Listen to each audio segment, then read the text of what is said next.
Good morning. So we're continuing our series on how do we fight an invisible enemy, and as I said before, we fight it with the invisible weapon God has given us, faith, which is more than up to any task or any enemy that we would be facing. And the best way, as someone once said, to grow our faith is to walk with the faithful. Hebrews 11 actually invites us, and that's what we're going to look at on a journey with some of these faithful men and women who believed God's word in spite of their situation and circumstances, who connected to the source of faith, connected God to their situation and circumstance, and then we saw amazing things happen. So to believe God's word rather than their contradicting circumstances required faith.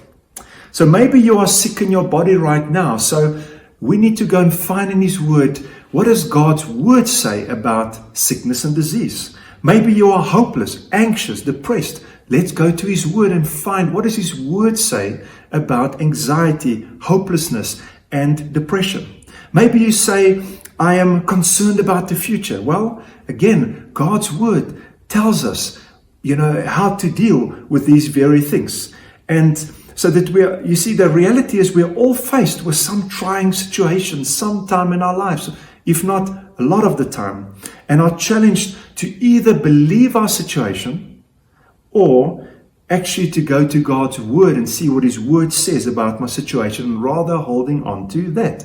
Because as I said the previous day, that faith is able to connect God to our situation, to apply His word to our situation, and to see His creative power and working through those very situations. You see, this is what faith looks like. It's an action.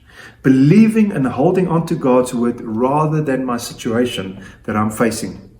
So this is what this letter is all about. Men and women who were witnesses.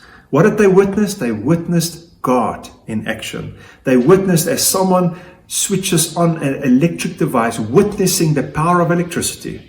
Or radio waves, we witness the power of radio waves through cell phone devices, for instance. In the same way, they witnessed the power of God, faith in action in those situations.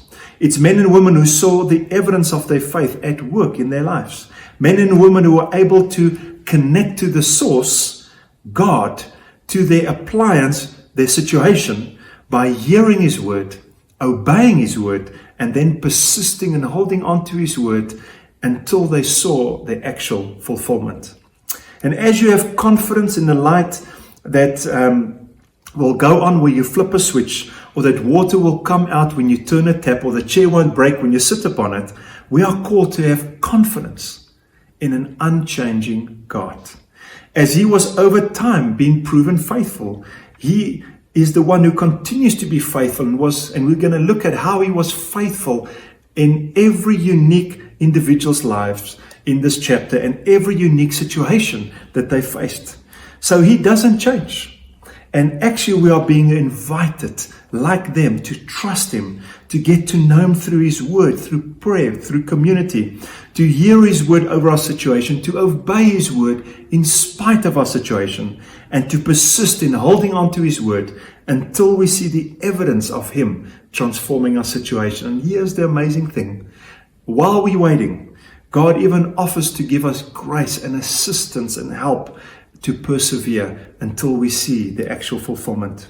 So next time we'll start by looking at our first example of faith in action, how someone connected the source to their situation and saw amazing things.